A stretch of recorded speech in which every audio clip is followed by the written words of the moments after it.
Ladies and gentlemen, we are here for Texan Tailgate. We are on episode 17 now, and we are going to be joined tonight by part of the panel. It's going to be Mr. David Lee, and also we are going to be joined by a very special guest, and you all will most likely recognize this name. It is Randy Hilarski. How are you all this evening? Oh, wonderful. Good evening, gentlemen. Thank you all for taking the time. I connected my account here so I could join the chat too. So, all right. Oh, nice. Two places in once, transcending time and space. Randy is not letting anyone down. I love it. I love it. I love StreamYard. StreamYard's absolutely amazing. Isn't it? It's one of the easiest ways to do this, like in general. I've been through the ringer of all of them, but like being able to click like stuff like this, I mean, it's amazing. Yeah. So I love it. I appreciate you taking the time to be here. I'm going to pull us in tight here. That way we can kind of talk back and forth. I want to give a shout out to everyone in the chat before we get started. We got Mr. Rock Jockey in here. Cheers, everyone. Thank you for being here first, sir. Logan's Run made sure he was second. And Logan, good to see you, brother. He said, tickle that thumb on your way in. Thank you for the support. We got My Online Ghost. We probably recognize some of these names between our communities. And we got Hex Force 1 in the house. We got Randy that doing just what he was saying. He's transcending the time and space. He's in two places at once, everybody. I love the headshot too. That's like a legit headshot too. Yeah. Yo, we got everyone else in the house. We got Mobius in here. I'm excited for this, man. I'm excited for this because I was listening to some of the things that you were saying on your YouTube shorts. Your YouTube shorts are quite compelling. You were talking about being a fan of privacy and privacy protocols.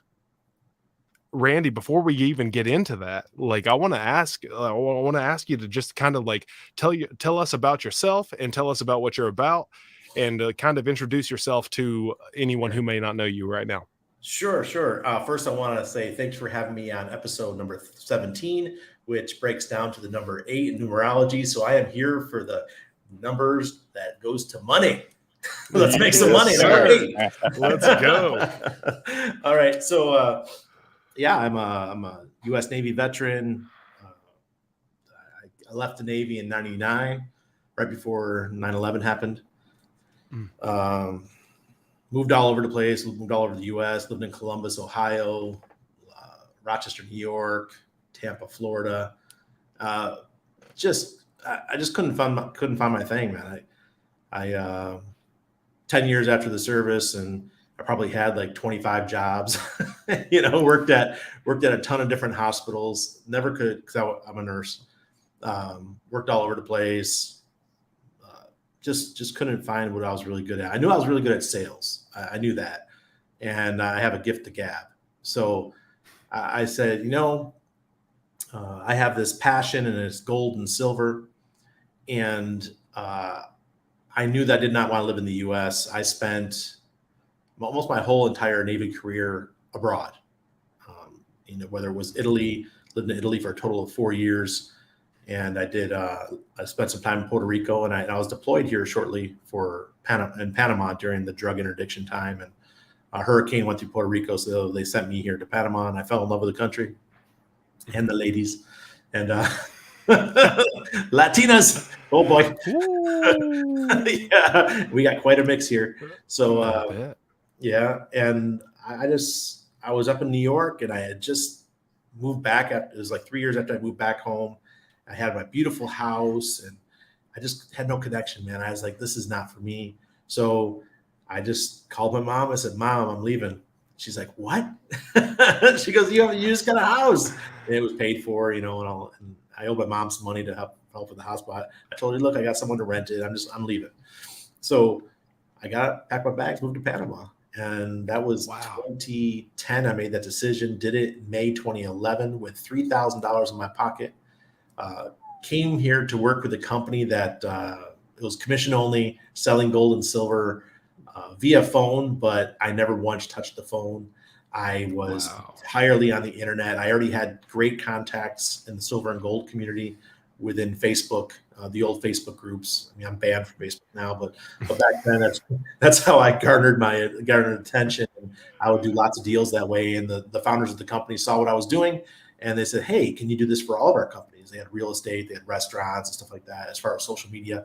And I said, "Yeah, absolutely." So I became a full-time social media manager long before that was actually a position or people who knew what it was. And so that was 2011, 2012. And that lasted about 2 years. And then I left the company and married my wife, Annabelle. And we just went on a journey together, building up a social media presence. Found Bitcoin in 2014 when I first owned it. I was actually writing articles about Bitcoin going back to 2012, 2011 when it was first running up. Great times, but I just didn't have the extra money to invest, and I couldn't see at the time Bitcoin went from $7 up to 1,000, back down to 4 something, and I got it at 450. So yeah, it was still a good run. It was still great, man. I sold my house right at that time. We took a bunch of cash, bought Bitcoin, and it proceeded to drop down to 250. So I got in at the beginning of a bear market, and I was truly in it for what it represented. If you guys don't already know, I'm pretty anti-government. I am not a patriot. People think because I was in the military, I'm a patriot. No, I'm an anti-patriot. I don't believe in that shit. I believe in my sovereignty, me, my family. That's it. I don't. This whole thing about countries and all stuff, that's all bullshit to me. And it's because of what I experienced in the Navy. It kind of turned me off of the whole patriotism thing. So I don't fault people who are patriots. I'm just not one. Right. Understood. Like, you should stay here and fight. I'm like, God damn, I ain't fighting nothing. I'm leaving.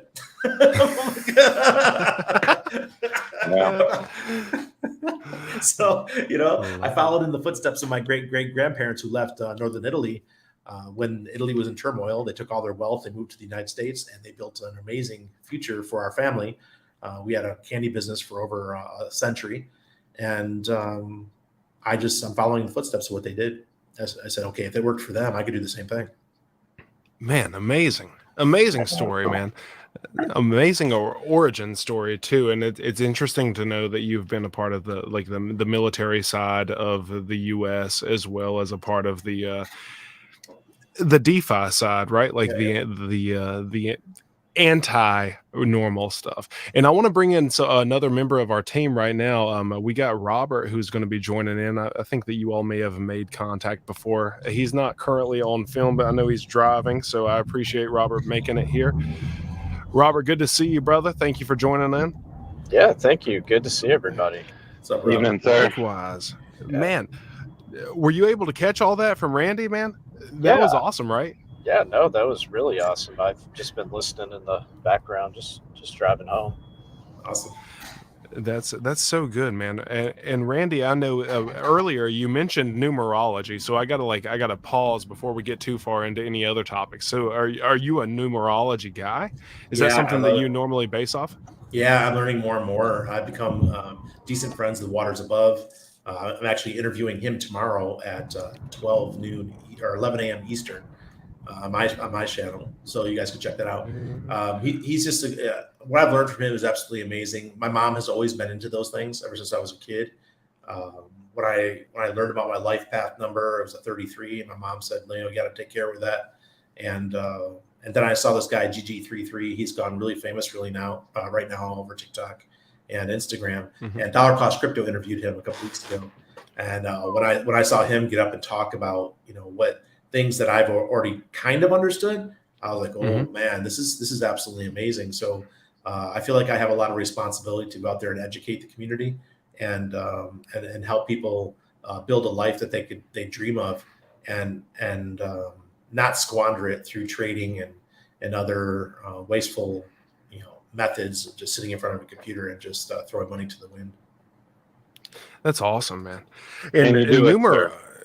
yeah, you do it. You do it. I mean, like I've went through your tweets, I've went through your YouTube, and like everything that you provide is value. And I've got to commend you for that, all of the effort that you've put into it, because like, man, it's refreshing to see people who are trying to have others join in to the fold, opposed to create barriers between. And I mean, I think that from what I've seen, I mean, it's phenomenal, and it's like it's super refreshing in general. So applaud. I'm trying you to on that. aim for. I aim to help mostly the boomers and Gen X like myself, just because we're a little bit slow sometimes, and Right. we trying to keep up with you guys, millennials and Gen Z and all that. We can't. I have so many frustrated people, but within our Telegram group, which is the Patreon, we really slow it down. We have twice a week strategy calls where we go through all the, we help. It's like a help channel. but the difference is between the Gen X and boomers, these folks got money. It's Man, yeah, exactly. money to deploy. And Right. it's crazy what they've been doing with liquidity providing, all these things within PulseX. It's, they're very happy campers right now. That's awesome, dude. That's awesome. So like what have you yourself been up to since the Pulse Chain launch, and like how have you seen the environment change, and maybe even like what is your interpretation of where we're at currently in such a unique layer one? Well, I thought that we were going to come out I thought we were going to do our 10x and possibly run to our 100x really quick. But I did not know that the bridge was going to be faulty. That we're going to have so many issues with $40 million stuck on the bridge for almost 10 days or something like that. That was like having a kink in the hose. Imagine if the water was flowing through the hose full on, we would easily hit 10x, maybe even more in the first couple of days.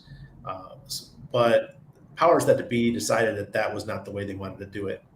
So here we are. We didn't have that run up, and we made it almost a 3x, and now we're back down. So I would prepare. We got the Bitcoin halving in May or April next year. We have Shemitah, the Jubilee year is ending on September 17th. I follow cycles. That's the Right. Jewish cycle of Shemitah. This is the 50th year, called the Jubilee year. The last time we had a Jubilee year was when the US dollar went off the gold standard and went to fiat. Now we're going from the fiat standard to digital.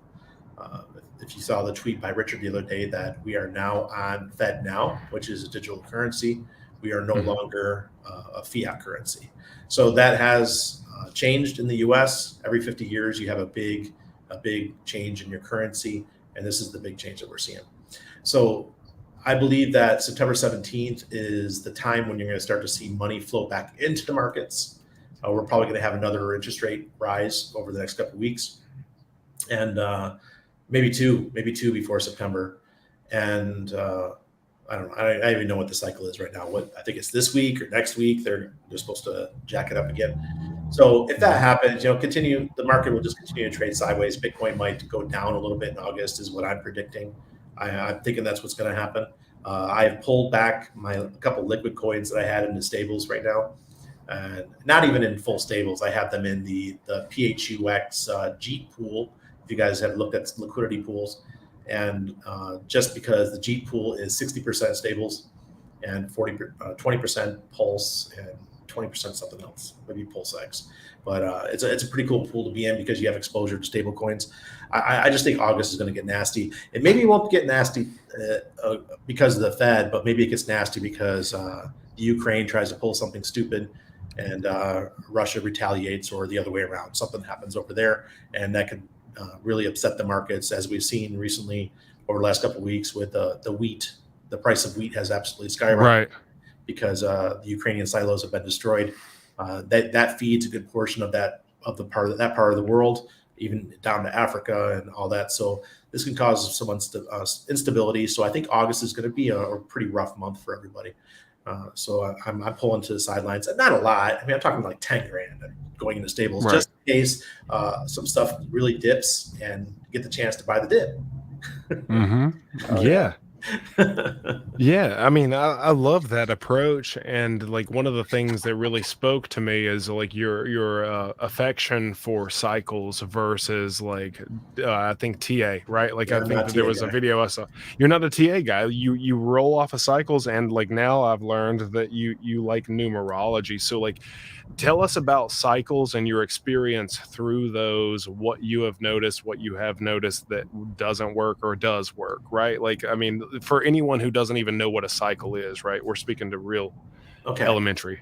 All right. So there's a good book called The Fourth Turning. Everybody should read The Fourth Turning.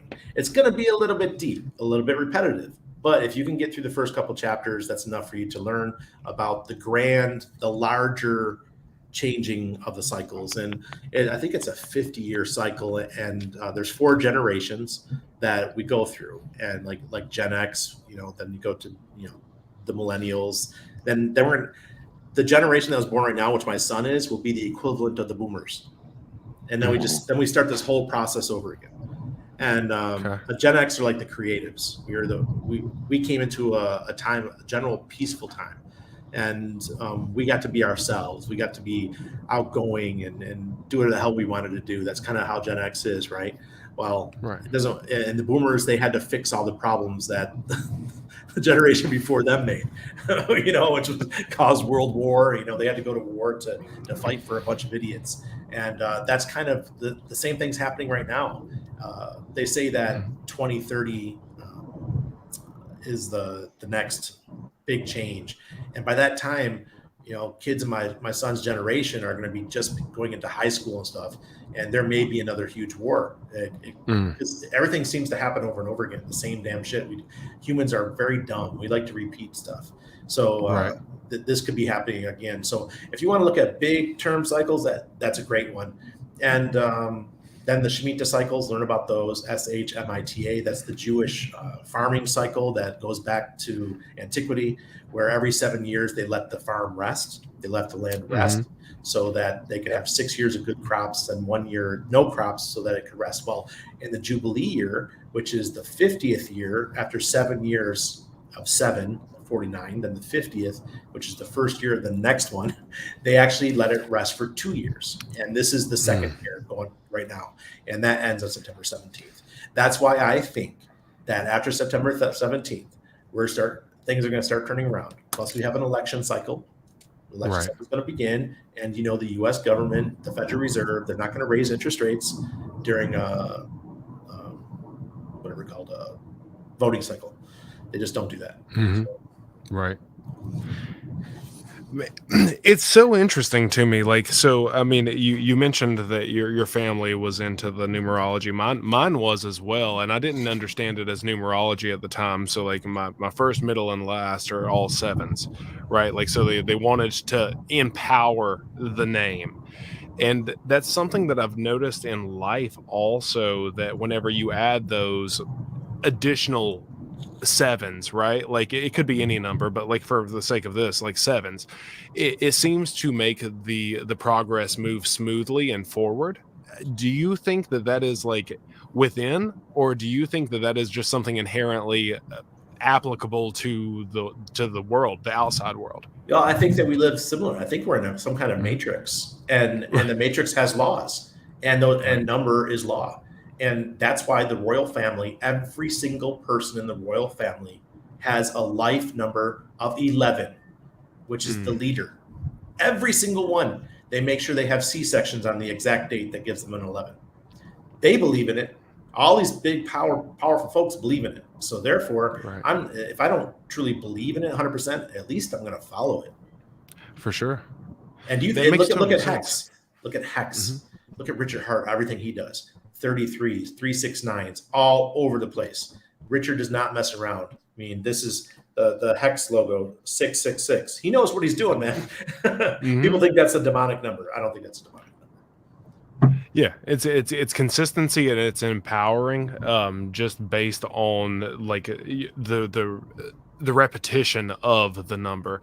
And we do this a lot in like a music composition or even in like film as well, like Yes. where we repeat the same exact thing. And it's because it's as much becoming relatable as it is conditioning, right? Like, I mean, at least in my experience, like you condition folks with the consistency, and then it allows for other immaculate things to happen because of the consistency. Yeah. So And I as really far dig as a it. musician, I mean, the one song, I'm not a musician, but the one song that gets me is Tool's song Lateralis.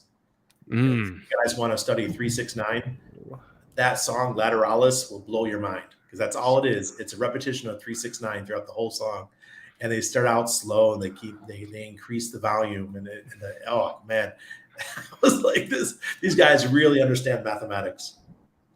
It's a beautiful thing, man. It's a beautiful thing, man. I dig that. I love that approach. That's more of my mind than some of the other takes that we see in crypto Twitter and some of the other things that we see within community builds. Like your take is very resonant with me. Um, I know that we were going to look at a couple of other things, but like I wanted to just take an aside real quick. Like we have an opportunity soon in the coming month where we're going to be able to witness, right, with the leader of Hex, right, like come out with his film that we've all been anticipating.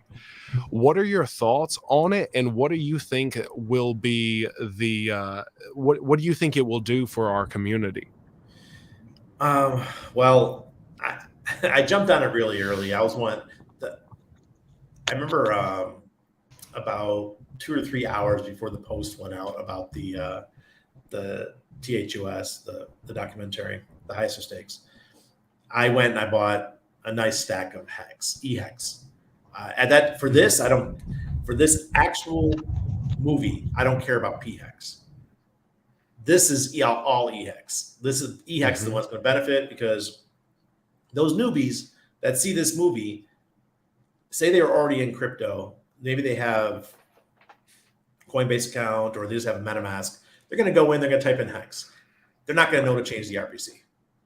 Right. So I thought, okay, this would be a great opportunity for EHEX. This will be the buy the rumor, sell the news event for EHEX. But I was torn. I'm torn inside. So I did it. I think I went up like 20 or 30%, but I've sold it all. And the reason is because I'm also a moon cycles guy. So I looked at the moon cycle, and the night that the highest of stakes launches is a full freaking moon. What? I don't buy anything to sell on a full moon. It's a terrible time to do crypto. You never want to be buying, or you never want to be selling on a full moon. You want to sell on a new moon. So August is a blue moon month. Blue moon means you have 2 full moons within August. So I say, you know what, I'm just going to step away during August because from what I've seen as a psych nurse, working in the hospital all those years, doing emergency rooms, all the bad stuff happens on full moons. I don't want to be part of it. I'm stepping out with what little liquid I have.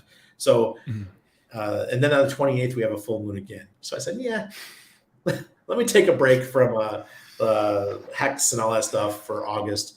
And if it runs, it runs. I still have plenty of Hex. I have all my Hex stakes, going out 11 and a half years average. And those are perfectly fine. I'm just not going to try to play the trading game with the liquid Hex. I was going to, but then I realized the full moons. So it kind of threw me off there.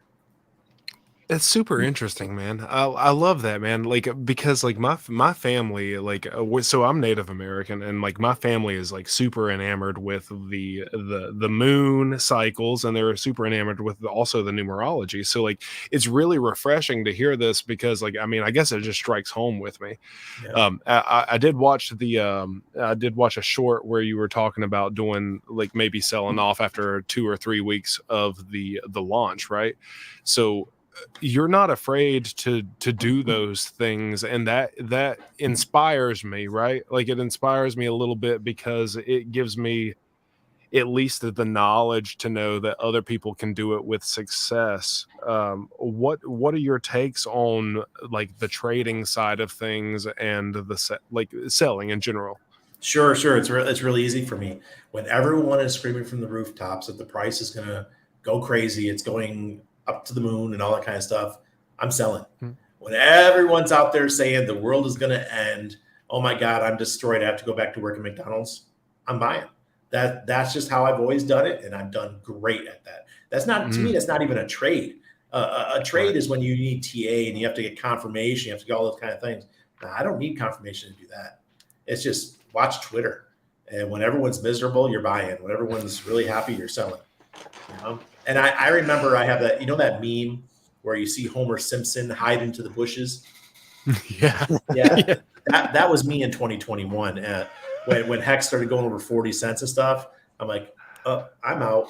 I'm selling. Right.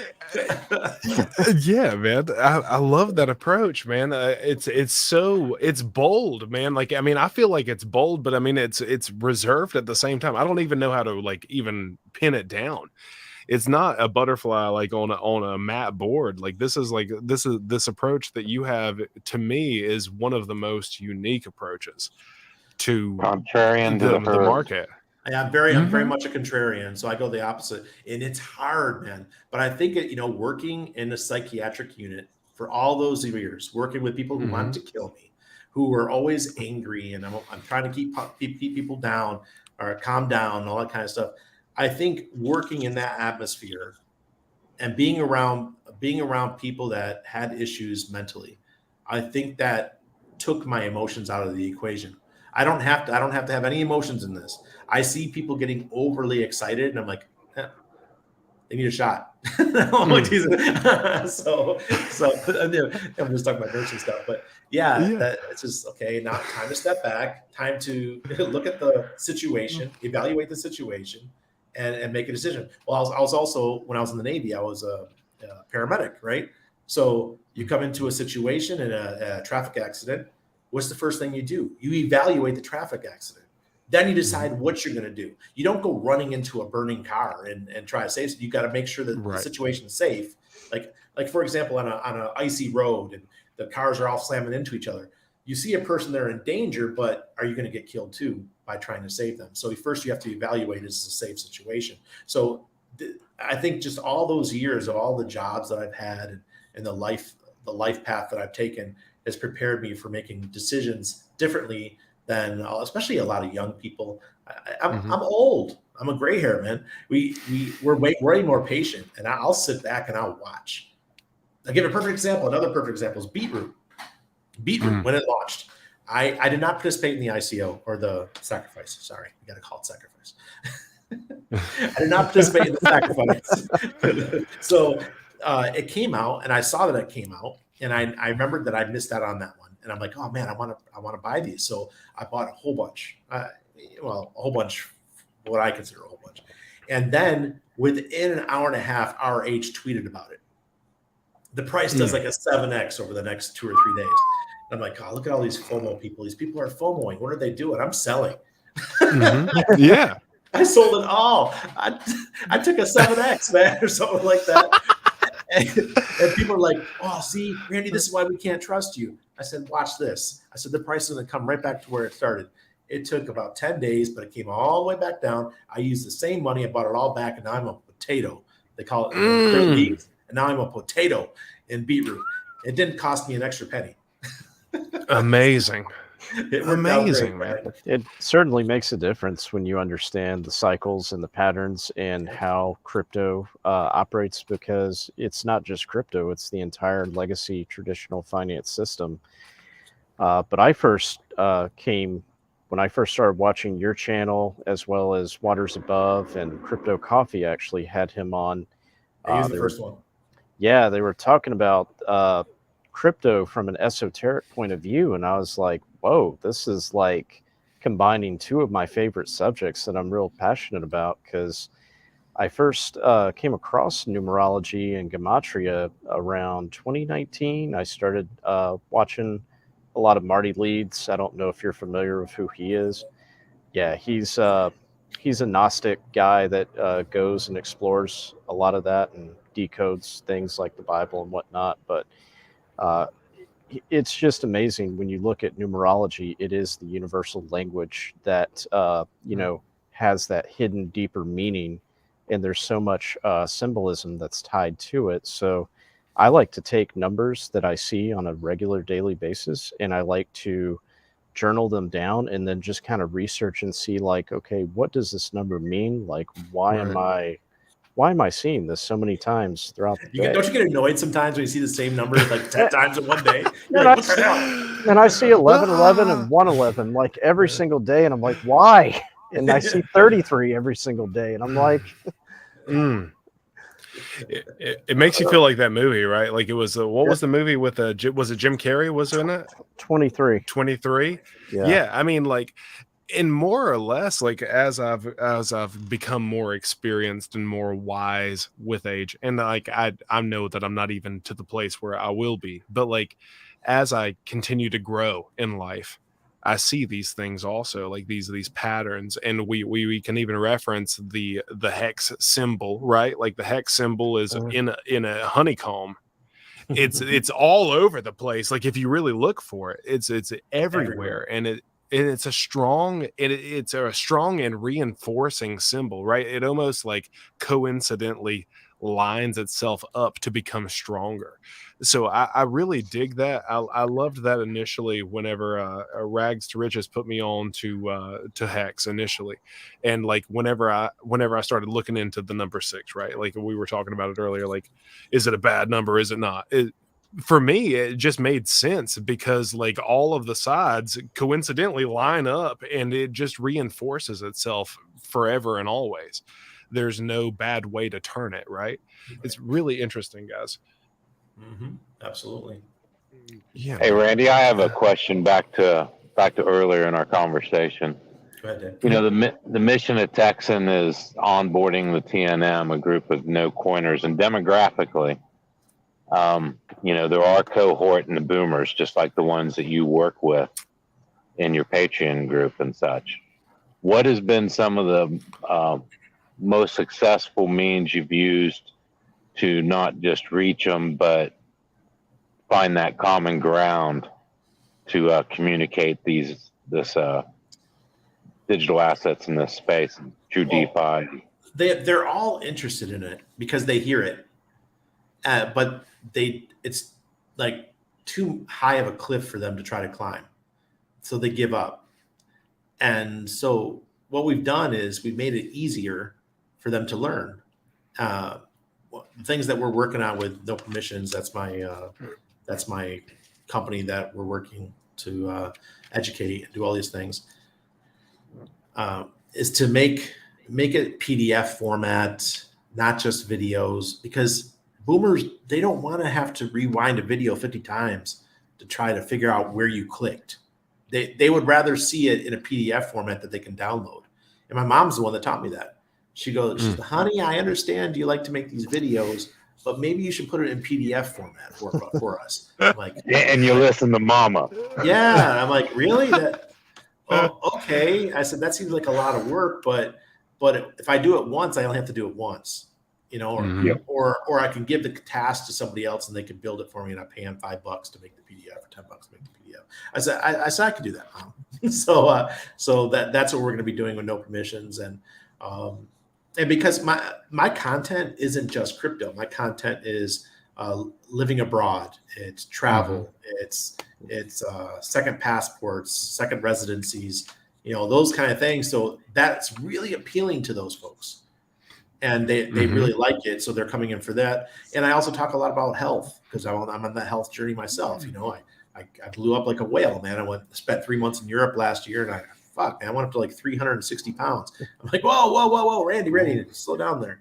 You know, so now I'm on that battle, losing the weight and exercise. And I had a battle with my kidneys about 3 years ago, and I was during the pandemic. And, you know, I healed my kidneys, and the doctors always say that you can't heal kidneys. And I healed mine naturally without any medication. You know, I have a kidneys of like a 30-year-old again. I'm like, what the fuck? I mean, the doctor told me I couldn't do this. So I did it. And I just tell people that, you know, if I can do it, you can do it too. And so we're all on this journey together. And when it comes to crypto, they just happen to care about one of those subjects, and they come to the Patreon or they follow me, and then they get interested in crypto. It's just a simple way of doing it, man. when you tell something crazy like my original hex stake, that first big one that I took out, this story, when I tell a boomer or a Gen X or this story, they all flip their lid. I say, look, in 2019 December, I made one hex stake. That was when I took it out. I took it out in September of 2021. The original stake was $400 worth of hex. I took it out. It was $151,000 18 months later. And people are like, Yo, how in the hell is that possible? I said, listen, there's this thing called hex. And you stake your tokens and you put it out further, and then it turns into more money. Doesn't mean the value is going to go up forever. It's going to have cycles. It's going to go up. It's going to go down. But if you're able to take it out at the right time, you're going to have a substantial amount of money. And that one really worked out. And to think about how much money that I put into hex, it was less than 5 figures, low 5 figures. And it turned into high 7 figures in 2021. And I know it'll go back there. I have no doubt in my mind, because now we have the Pulse Chain Hex and we have eHex, that we should have a combined value in the next bull run, anywhere from $1.50 combined value upwards of what Access Live says 17. Wow. If that happens, everyone in the Pulse Chain Hex community is going to be filthy rich. Everyone's going to have that experience that I had in 2021, or like Crypto Coffee and Maddie and all of us that were early in 2019. So hopefully this repeats and you guys get to all experience this.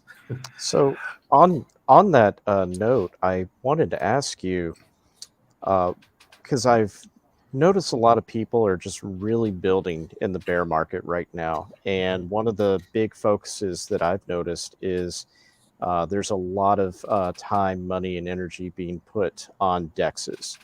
And the reason for that is it's almost like a competitive market for the liquidity providers. Like, whoever can give people the best deal, the largest players, where they experience less slippage and more incentivization. That's one of the things I've noticed, as well as the creation of new smart contracts and new wallets coming out. But what do you think it takes as far as building in the bear to be successful in the bull run? Because this is really the time for people to be getting onboarded and be getting into crypto, DCAing. This is the time to get your feet wet and get in. Yeah, I told my wife, if we're not worth 100 million by the end of the next bull run, I failed. I said, we better get there, or that's my aim, right? Yeah. So the mistake a lot of people make is that they build products and they launch them during bull markets.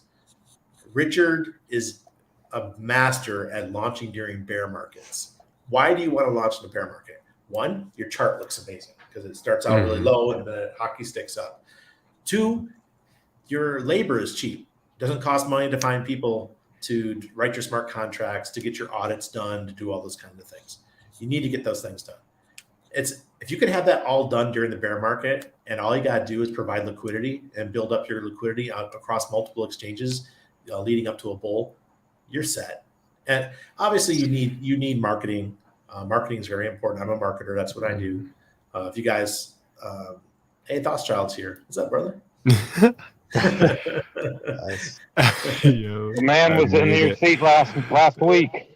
And yeah, man. And last week, at the very end of the last episode we had, Thoughtschild dropped an amazing truth bomb that even I wasn't aware of. And we're all pretty aware of a lot of the issues that have come up with MetaMask. And for a lot of us that are, get into crypto, that's usually how we get onboarded. We get on with MetaMask, but then over time, we start to experience problems where we find out information that's kind of like unnerving, that it's not rooted in the true essence of DeFi. And what Thoughtschild brought up on the last TEXAN Tailgate episode was that you can no longer use Flashbot's RPC on MetaMask. Like they are defaulting you to use the Infura to connect to Ethereum, which the problem with Infura is they do collect data to link your IP address, whether it's a desktop, laptop, tablet, or mobile phone, because it's a way to try to identify user wallets, try to identify, who's buying what, selling, moving funds. But one of the latest issues that MetaMask had is you have to turn off the batch requests, or it has something to do with reporting all of your addresses to the RPC that you're using. And one of the things that I see a lot of Hexicans talking about is like how to navigate through MetaMask. And it's like, I look at MetaMask as a minefield, meaning eventually you're going to make the wrong move and you're going to get your ass blown off. Yeah. And it's like, instead of trying to navigate to the left or the right or sidestep, how about, people in the community start talking about alternatives to MetaMask? Like, we need to come up with a solution. And the times that I did reach out to you on Twitter was when I was kind of like on the fence and curious about the Aurochs wallet, because I'd heard a lot of good things about it. I saw a lot of amazing content about what it could do and how, MetaMask failed in comparison to do it. I do have Internet Money Wallet because I do like to support local homegrown, Hexican community members that are building and innovating. And I really love the father and son team between KG and Don Montoya.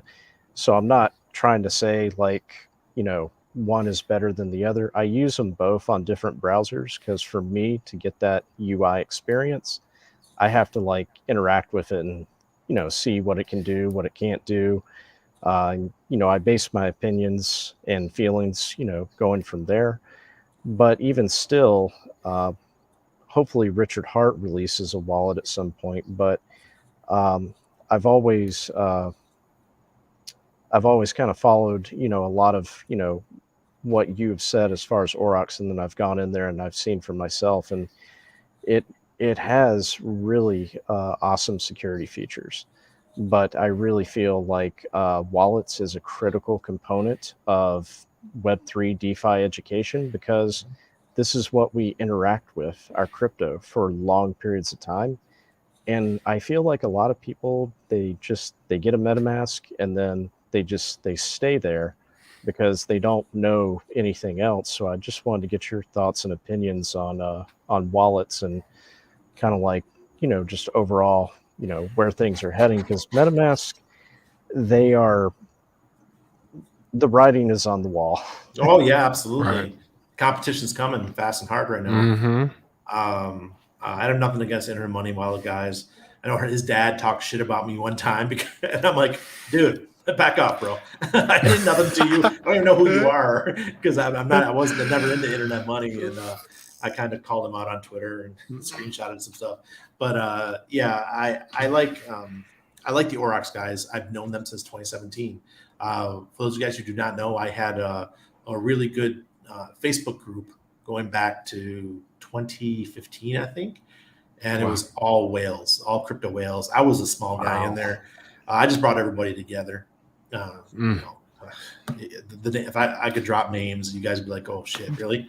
So we had this really good group. I used to go to the Latin American Bitcoin conference every year, so I hang out with people like Trace Mayer and Andreas Antonopoulos, who called me a scammer when I joined Hex, and all that kind of stuff. So we had a really good group. I'm not saying those guys were in the group. I'm just saying that, those kind of people I hung out with back in the day when Bitcoin was still pretty small. The community was really small. So I always paid extra to go to the VIP parties, so I get to, rub shoulders with everybody, get to know who they are. Then I launched over 40 projects and within crypto up until my last project was mid 2018. I think, mid 2019 is when I launched Epic Cash. Epic Cash was a privacy token. It's still around, still doing very well. So I got to know these guys. The Aurochs guys were in my Facebook group. So when Taraz and Yorgi, they came up with this idea of launching a competitor to TradingView, everyone was like, wow, you really want to go up against TradingView? They're huge. They're like, dude, we're Eastern Europeans, we're Georgians, we'll take on anybody. Like, we're not scared of these guys. They're like, we build tools. That's what we do. And when I heard them tell me they build tools as a gold and silver guy, all I could think about is all the wealth that was built in San Francisco with like Levi Strauss and all those people who built tools instead of mining the gold. And to this day, we don't talk about the gold miners. We talk about the people who built the tools. So when they said they were going to do that, I was like, I get it. I said, can I join the team?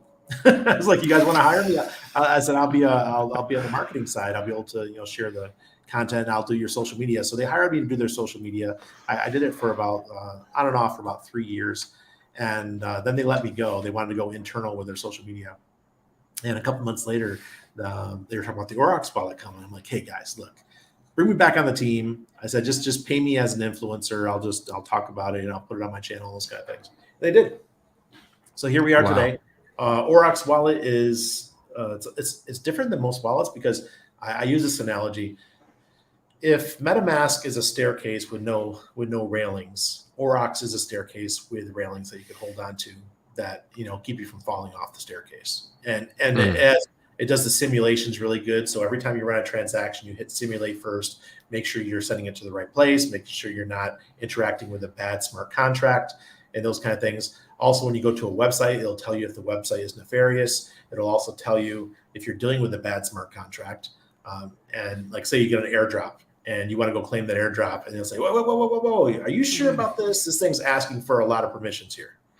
And they also have a ranking of all the coins. So a coin will either have a green ranking, a yellow ranking, or a red ranking. And green obviously is safe. Yellow tokens are ones that maybe have not been vetted yet. A lot of them are the new tokens. So you could still override, but the red, that's the ones that look, you mess with these tokens, you are going to lose your money.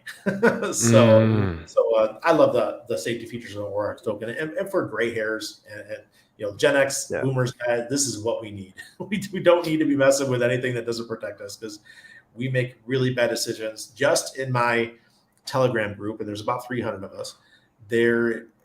This year alone, we've lost probably $500,000 due to people making bad decisions. Wow. Or losing money from their MetaMask wallets because they have no idea. They're like, it just disappeared. I'm like, what did you do? Did you visit a website? I don't know what I did.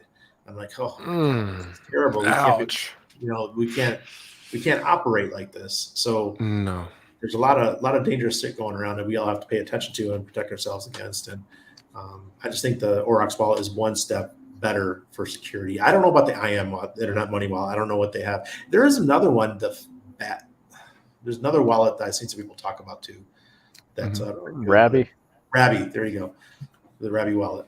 When I looked into that, when it said that it was Coinbase funded it, and there were some other partners, so you do have some centralized exchange money. Yeah, that got their hands on that. So one of the things it just makes the most sense to me when it comes to a wallet is just look at the source, look at where it's coming from, look at the money, look at who's backing it, and just take a look at the builders. And the one thing I do like about the Aurochs wallet is I love the transaction simulation, how I can run it in real time and see whether it's going to give me a green light or whether it's going to tell me no, this is not good, this is going to drain funds, because most people have trouble, especially no coiners, people who are new to crypto.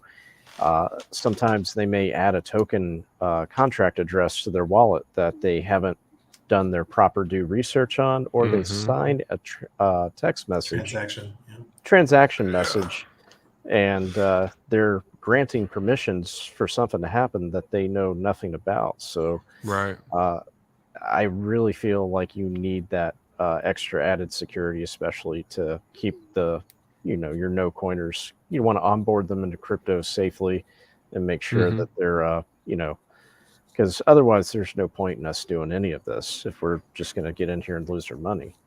Now we're still going to be, guys, we're going to be the Pareto's law is in effect, the 80-20 rule. 80% of all crypto users are going to use centralized systems. They're going to use Coinbase or these new what's it called? What's the big company that's applying for the ETF right now? BlackRock. Yeah. They're going to use the BlackRock ETF, Vanguard ETF. They'll use those kind of things. And then 20% of us believe in banking on our own and controlling our own money. And then you could do the 80-20 rule again. And then you're going to have the people who won't use MetaMask because of the Infura thing. So we break it down even further. So a lot of us are going to get very wealthy because we're not bending to the will of what they want us to bend to. Correct. Right. I feel that too, man. I mean, I feel that because, like, in general, the whole attraction point to me personally is like a big middle finger to everything that we've been taught. Like, I mean, and everything that we've been taught is fundamentally incorrect. At least in like high school through like your upper education levels. Like, it's very, very like run of the mill and antiquated knowledge of finance. And what we're dealing with now is this is a turning point, and this is a place where like folks who are forward thinking, like yourself, Randy, and Robert and David Lee, and all of us who are absorbed into the DeFi markets. Like, this is a new place. This is a new ground, and man, I'm just excited for it. I don't even know what my original point was, man, but like that really struck me deep, man. So well, maybe. Go ahead, I was gonna David. say, maybe you were the congruity of that. Throwing up that big middle finger. The Texan community, that that's a component, changing the world for freedom and good, allowing self-determination. Randy, I was going to say, I really appreciate you talking about Texan and it does. It aligns, I think, not just on a generational level, but with our experiences and how we have identified reality as a matrix and how we navigate it and use these technologies. And I love how you've done it. I just wanted to say that. Thank you. You've used these to make a dream life for yourself. And yeah, absolutely. If I'm telling you right now, I just looked at the Texan token chart on Pulse Chain. Not a bad time to get in. Oh yeah, sir. Oh, yeah. I mean, it's an itch I can't scratch. The idea of onboarding the TNM during a bear, and the potential of a motivated group like that, the change that they could do in 1 or 2 bull markets. Holy cow, right? Yeah. And the same thing with Ophir in the Philippines. Just knowing the standard of living there and what introducing True DeFi is going to have into that community, who is, I mean, it's a mind-blowing time to be here. Yeah, just see what's happened in El Salvador with Bitcoin and how they're just grasping a hold of it. That's not perfect. I can't stand the president, Bukele. I think he's an authoritarian dimwit. But I mean, agreed. Bringing crypto into the community was really smart, and I think they're going to be the first country that really adopts Bitcoin. And it'd be cool to see other countries adopt their own cryptos. Here in Panama, we have laws that are coming to the books to support crypto. The funny thing is, Panama doesn't need any laws for this. Panama's already a free and open market for anything. So if you want to just trade in cows, you can trade in cows. There is no such thing as a set currency for this country. And so when they said that they needed to make something for crypto, make a law for crypto, I'm like, why? I mean, just keep Panama as a banking capital and let us transact in whatever way we want, and we don't have, and just publicize that to the world, and it makes sense. Like my bank account that I have is through a company called Tower Bank, and on their advertising everywhere is crypto friendly. It says crypto friendly. Love it. Wow, I love that too. Oh yeah. Yeah, I mean, we're seeing it a little bit more in the States, but it seems almost as if someone's trying to gimmick you into purchasing crypto, right? Like, so in 7-Elevens or whatever, yeah, convenience store you happen to stop into, we have these purchase these crypto coins here, and it's very like marketed, and it's like, hey, I'm not scanning anything into your machine. So I don't know. Hopefully that the intelligence level and the IQ level, the crypto IQ, right, increases, so that way we can all continue to participate, because there's going to be a select few, going back to the 80-20, there's going to be a select few who just get wrecked because of these infrastructures that are existing to take advantage. Absolutely. But eventually, at some point down the road, they're going to learn their lesson the hard way, and they're going to realize that, hey, this is not just a social thought experiment. This is here to stay. And the fact that there are banks that are openly advertising like, hey, we are crypto friendly, because it's like, okay, do we want to try to control this, stranglehold it, or do we want to like get a piece of the action ourselves? Because it's just like the internet that took off. Pretty much everything in our society has been born from 1990, when the World Wide Web first came out. Right. But Nah. You got to give it to Gen X, man. When Atari 2200 or 20, no, you're right. Atari came out. Yeah, playing that Pong, baby. I got a hand-me-down Atari that I got to play when I was until it finally stopped working. But it was a good time. Yeah, it was. Guys, I want to bring in a fifth guest here, like a fifth person here. We're gonna have Rags to Riches, Brandon from Rags to Riches join in. What's up, man? Yo. So I decided to debut my glasses in solidarity with Randy Hilarski for the There first you go. time. Yo, Nice. Frames. Yeah, did you get? Are they the blue light glasses? I have no idea what these are, but they said they're nice. no. And I said no. There you go. They're nice, bro. Yeah, man. Yo, How you doing, blue Randy? light's a life changer. Doing great. Yeah, Anybody who's on the computer a lot, get the blue light glasses. They're life changing. I already made my first mistake. Then I don't think I checked that box, man. Yeah, it helps a lot. Yeah. Did you see what Funding Jim did? Or I guess you were on stream, right? No, I didn't see. So Funding Jim created a spreadsheet of contracts and named the contracts 30 influencers' names, each contract.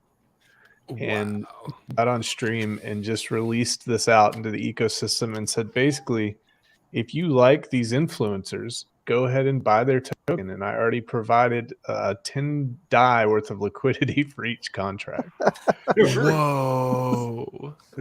So my first snap reaction and judgment was like, okay, if Gary wants to be at the forefront of marketing, I think he just succeeded. Okay, people are going to be talking about this on Monday.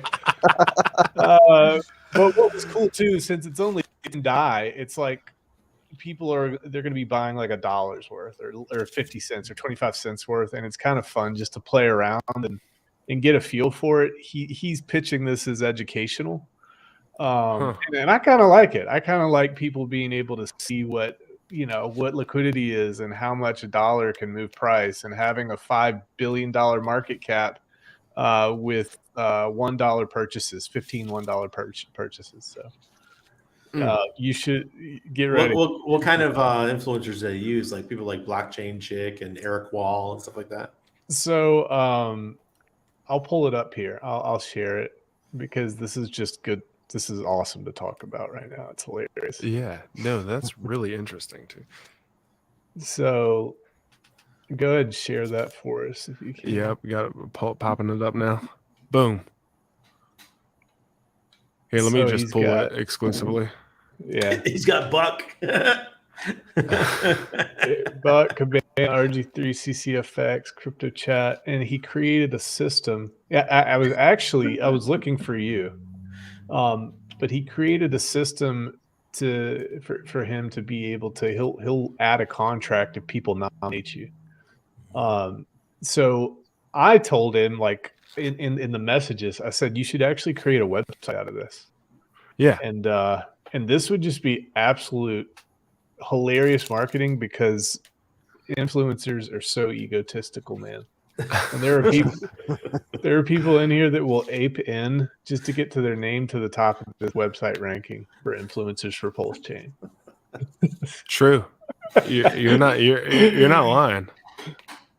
So, dude, I'm like, I told my chat already. I said there may be some airdrop opportunities for Rags token holders here, guys. I don't know. We'll see. Oh my goodness! Wow. So- Hivid's gonna go post a picture in a bikini tomorrow and say, "Come." Oh, check out yeah. But then, what if I posted a picture of my bikini? I think I would. Whoa! Dude can play Don't this forget game. the glasses. I wear the Yeah, glasses. keep the glasses on. That's the Clark Kent, bro. Yeah, gives me some IQ points here, I guess. So being yeah. a marketer, man, like Randy, like what are your thoughts on something like that? And like, what do you think that folks can do right now, like where we sit in the positions that we all sit? Let's What can we memify do the to hell out of market? this thing. Let's go. Like, let's have like a battle. Just have I fun know. with it. And people outside Pulse Chain be like, man, they're having so much fun over there. We're missing out. You know? Exactly. I Like- love it. Who's your favorite you know- influencer? Yeah, Robert. Put your money where your mouth is. Like I always talk about the Colt 45, and when the handgun came out, every man equal. Well, go pulse.com. You have the ability to mint your own contract just like that. They set up that functionality within 2 minutes. So what's interesting is now that knowledge is out and the common man knows that they can just go and mint contracts, it's like, and by the way, it burns Pulse when you create these contracts, you know, and Pulse X when you trade. Pulse X when you trade. So it's like, on one hand, it's cringe, but on the other hand, I actually think it's a net positive, man. I think it's net positive for people being on this chain and having a good time and having friendly competition. And, you know, prices can get really high, but right now, dude, if you lose 50 cents, you're probably not gonna sweat it. So it's fun. It's fun. It's like, I'm with you though. Have a website built and like have the line people go up and down as their amount of trades and all that kind of stuff. Market cap. Gosh, dude, can you imagine the infighting that's going to happen when? Well, I'm not going to say it. I'm not trying to get crazy, but if somebody's listed over somebody else, whoever the X and Y may be, but gosh, that'll certainly make for good content at the very least, Randy. We're not running out. Ego.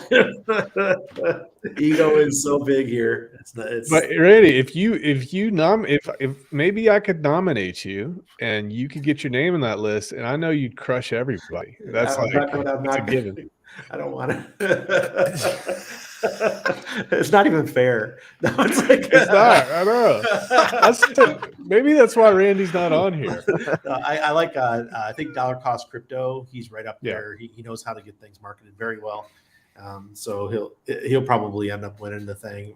Hivid though, but who could compare with her? I mean, she knows how to just blow things up. Or Katie. Yeah. Katie, but if DCC sings Island Boys, I'm in.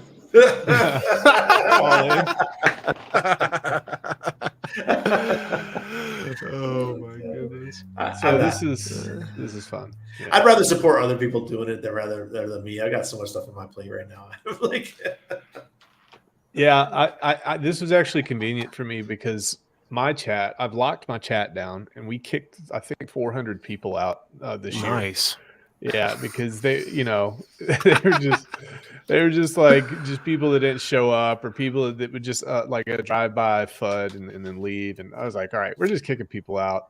And so they had been talking about, the chat had been talking about creating a Rags token. And I said, listen, guys, I don't hold any value in this. If you guys want a Rags token, this is perfect for me because I didn't create it. So have at it. wouldn't it be something if the token actually turns in? All it takes is like a couple people adding a couple $1,000s of liquidity, and then you got a real a real thing, a real meme token of you. It's kind of crazy, man. It's a little bit crazy. Yo, I would probably get an RTR or R2R rather. Well, I I would was probably telling get a people, token. I was like, guys, do not dump Texan to buy rags for No, God's sake. no, don't do that. That's a terrible idea. But I probably just put that in participate. somebody's head. Yeah, I probably screwed up there. Yeah, where's Hector at? I know he Yo, would. oh my goodness. Was this Gary coming back against Richard when Richard said that little tweet last week about things not being important for the community? Because he wants everyone buying his tokens, right? I'm not gonna lie, man. I'm not gonna lie. That crossed my mind during this whole thing. I said, "Is this a nanny boo boo? Is this kind of like sticking your thumb in somebody's wound there? I don't know." But I I'll was tell you disappointed when this. Richard said that. I was disappointed. Right. Yeah. I'll tell you this, Randy. I've been trying to just, with all due respect to Richard, I just don't have time to deal with it. I don't have time to deal with the drama in the marketing. It's obviously marketing, I think, portions of it, but I just don't listen. I don't listen to it, and I try to stay out of it. And I'm just trying to do my own thing, man. With the community that we have, those people are the people that I'm serving. Yep. So, and you feel the same way I do. My Patreon's blown up. I'm so much time's being spent with them. I'd rather, those films, they really care what I say, so I'm going to spend my time over there. Right.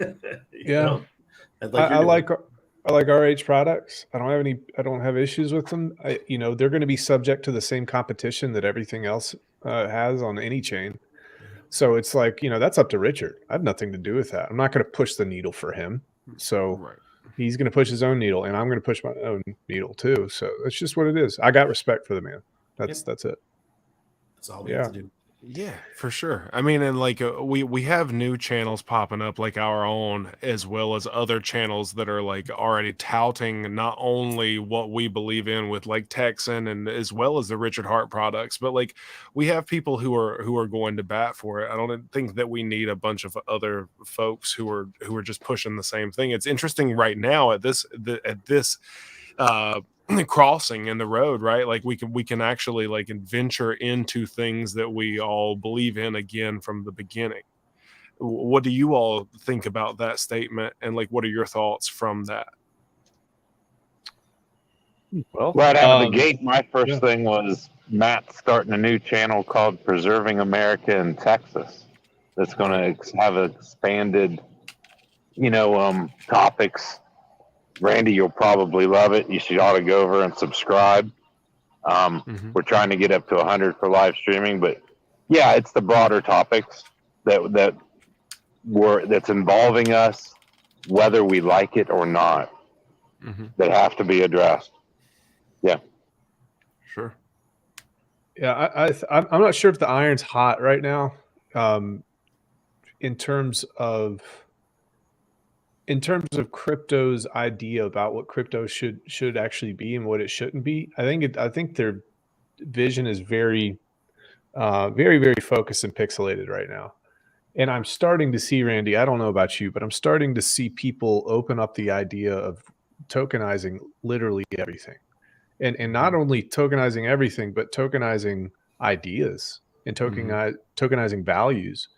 And I think that's where we come into play here. And in our game is a much longer game, because people really have to warm up to the idea that I think the rest of crypto Twitter will come around to that. I think you can see, like, from a progressive standpoint or a liberal or political standpoint, you're starting to see things like the carbon credits, tokenized carbon credits and things of that nature. And that's kind of getting into that gray area of like ideology and this and that. So I think that you're going to see a shift towards using blockchain for those initiatives, nonprofits, fundraising, much more in the next 5 to 10 years. So we'll see. Well, I've got one on the horizon. I have two right now that I'm supposed to participate in. One I definitely will. One can't seem to agree on how much we're going to get paid. But I said the one that I'm definitely working on is going to have carbon credits involved. And And carbon credits are going to be one of the big topics that are going to be discussed in this next bull run.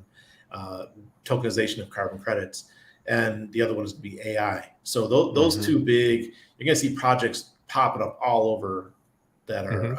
I'm going to give you guys a quick nugget. All right, if you guys want a token outside of the RH ecosystem that is AI plus it's an ISO 20022 token, go for Quant. I think Quant is going to do very well this cycle. QUANT, because I'm an anti-XRP guy, so I won't touch XRP, but I don't have a problem with Quant. I think they're going to do very well because they're using their AI for integrating with all kinds of analysis. And it's just great. Go check it out. It's a good one for sure. So, Why are you anti-XRP? I've always been anti-XRP. I don't like GovCoin. To me, it's GovCoin. Got it. You know, and Brad Garlinghouse and all the stuff he stands for. I listen to him on stage. I'm like, him and I don't see eye to eye. And then two WEF affiliated for me. Yeah. Yeah, we've gone over that quite a bit this bear market with that guy in XRP. Now, did you notice, Randy, that XRP got cleared by the courts, and then right after that, FedNow launched, which XRP has a portion of that infrastructure in FedNow. That I said I don't think that happened by mistake. Right. From a legal standpoint, they had to do that. I think. It was supposed to be we're supposed to have. This whole FedNow thing is more like PayPal for the federal government. Yep. It's a real shame. They didn't even go with a blockchain. They didn't even use a blockchain, because if they had to go with a blockchain, they would have had to get it passed by the U.S. Senate. They just bypassed the Senate and said, let's do it the old school way. We don't need to ask your permission for this. But they can't ask permission, because if they ask permission, it's going to slow down and there's going to be pushback because people don't want it.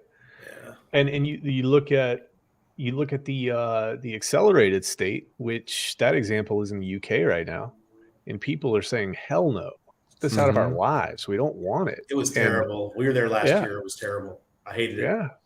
Yep. I went to we were in York at the Yorkminster Abbey. Yeah. I just want to go check out this amazing church. Okay. Walk into the church and I've got my pounds ready. I swear to God, I took $500 or 500 pounds out of the airport and I couldn't spend these shits anywhere in London. Yeah. Right. So we're in York. I'm like, oh, maybe I could use them here. Right? What, cash? Cash money. The only place I could use it was like fast food restaurants and stuff. Oh my goodness. And that was about it. Or at a pub. Right. So we go into the Yorkminster Abbey and the lady says to me, I go to give her the cash. She goes, oh, we don't take cash. I look to the right and there's this big old container and it's full of cash for donations. Right. And I said, well, what's that? But yeah, right. I said, that's cash. And she goes, oh, I'm sorry. Since the COVID thing, we're not allowed to take cash anymore. And I said to remind her again, like, but your donations are in cash. Randy, that's game theory. That's game theory. I was like, what's that? Oh my goodness. It was a big clear plastic box with tons of cash. It's crazy to me. I was so angry, man. So the whole time I'm in this house of God, I'm like pissed off.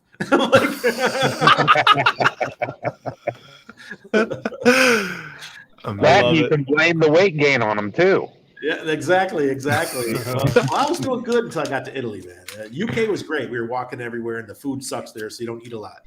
But Italy, 2 months in Italy did a bad job on Randy. Okay, just let me tell you. Dude, for me in Italy, it was those margarita pizzas, man. The authentic margarita pizzas. My kid too. He even came back with a little belly for margarita pizzas. Yeah, love them. They're so everywhere. good. Ice cream for breakfast. The best thing ever, man. I love it. Well, guys, I always try to make sure that I'm cognizant of everyone's time. So, like, I wanted to give Randy the time and space to say anything about projects he's working on in the background or anything that he may be a part of that he wants to share with the community. And we'll kind of go round robin and let everyone finish up for the night. Randy, like, tell us what you got going on. The big thing I'm doing right now is the real estate project that we're building farms out on the Pacific side here, where we could live independent. For those of you guys who do not know, this is Texan token night. So yes, Panama you can carry, you can buy bang bangs. So it's one of the few benefits that my fellow Americans would absolutely love about this country is that you can buy those things as just a resident. You don't have to be a citizen to buy. So we're going to have a nice community out there. Each house comes with about 5 hectares, and they're going to be selling for about $315,000. That includes a house, the 5 hectares, plus that qualifies for residency that leads to citizenship here in Panama. So that's a project I'm working with one of my buddies who's been living out there farming that land for 25 years. He's English, him and his dad, and they've been raising cattle and other things on that land for all these years. And now they want to start parceling it up and start selling it to like-minded people. And I'm going to be participating and have a piece of property out there. It's got the largest mangrove forest in all of Latin and South America in front of it on the ocean. So it's got over 1,000 species of birds who migrate through there every year. So it's like an absolutely gorgeous area. So I'm really looking forward to that. I have another project I'd like to talk about, but because I can't agree on on numbers with the founder, it might not work out. So, but that's what I'm doing right now. And we're also getting ready to have our first conference here in Panama. It'll be probably the first week of February, right before Carnival, so that people who want to stay over and stay for Carnival, they can. And it's going to be no permission. It's about 1 day of crypto, second residencies, living offshore, or living abroad. I mean, digital nomads, banking, trusts, foundations, all that kind of stuff. And it's going to be an interesting concept. I'm not going to pigeonhole myself into just crypto anymore. Start talking about things I care about. So they'll have a bunch of speakers, and health too. Obviously, health is going to be a big one in this. So awesome, thanks, dude. guys. Keep me up. Yeah. Let me know about that, man. I'd love to have you on and talk about that. For sure. Cool. Yeah, I'm trying to get me a property out there, bro. Like everything you just said, like I mean, daggone, you already sold me on it. I mean, and I want to teach you guys one thing tonight. Yeah. If you want to get a passport in another country, the easiest way to do it is something called moving there and having a kid in that country. Get yourself an anchor baby. So, like, if Rags is if you guys are pregnant, and you're and your wife, and you want another kid, you come down here, have the baby here. The baby gets citizenship. Because the baby has citizenship, you then qualify for citizenship in 2 years, and you get your passport for a few $1,000s, rather having to go to St. Kitts and Nevis and paying $150,000. Wow. So just have a baby. Making babies is fun. At least you know you can schedule around it. You come down here a month before the baby's due. You go to or Costa Rica and have the baby in one of these countries. Hey, people in Mexico do it. They come up to the U.S. They have their anchor babies. We can do it the opposite way. Yeah, I'm sure they don't mind the tax money either. Yeah, well, there is. I assume. What's not that? much. That's a bad word. That is a bad word. No doubt. Well, guys, like, does anyone else have any questions for Randy that we can ask tonight that we want to get off our chest, or anything that you have in mind that we haven't covered already? I got about 10 more minutes.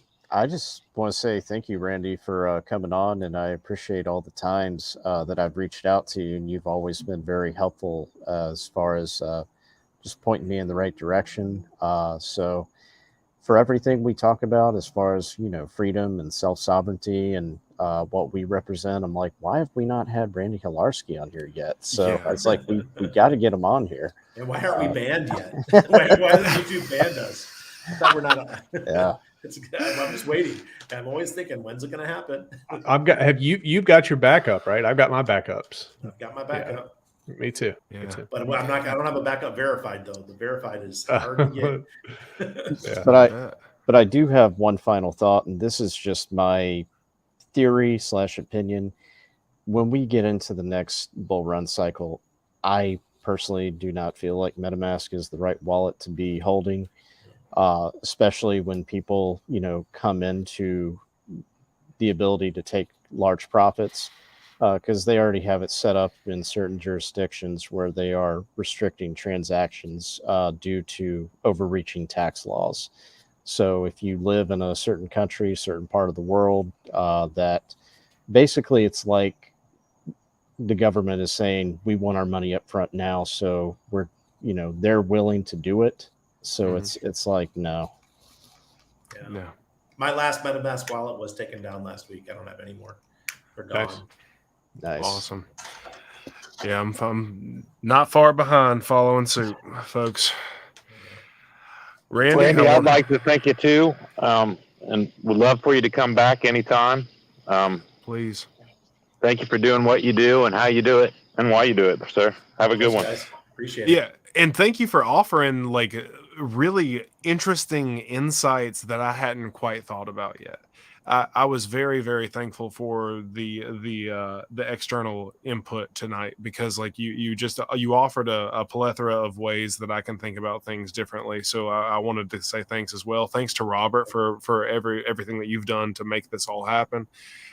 Thanks to Rags to Riches for being on here tonight as well with us. And like, I mean, everybody, we love this. And like, I always try to echo this always.